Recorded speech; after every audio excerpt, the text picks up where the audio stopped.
Okay, good day mga sir.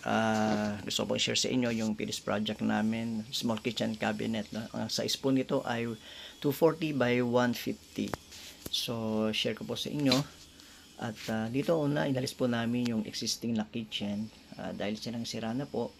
Tapos ang gusto ni ma'am, yung pong division na yon ay alisin para mas lalong lumuwag yung kanyang kitchen. Kaya ito po ay dinemolish namin. Then, in-start po namin demolish kasi kailangan po namin gawin yon. Doon po kami maglalagay ng counter. Then, nag-slab din po kami dito. Kasi ang gusto ni ma'am, wala na yung bubong para hindi tulo ng tulo.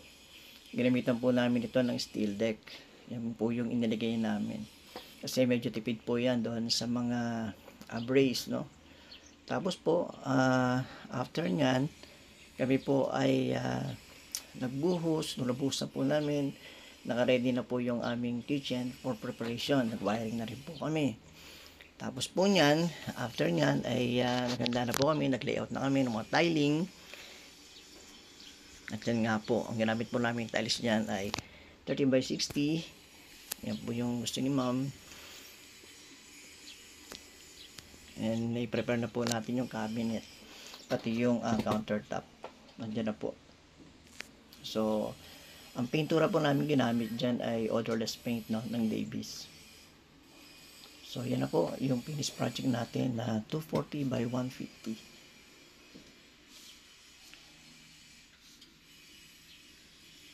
Naglagay din po tayo ng strip light sa ilalim.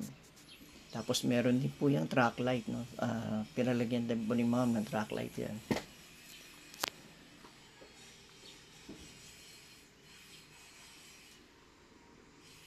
So, tama-tama rin po yung sukat ng ratio natin. Kasi bago po namin nilagay yan, talagang sinukatan po muna namin. Ayan.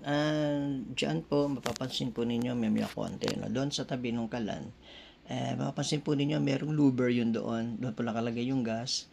Maganda po kasi merong louver para makakalabas yung singaw, no?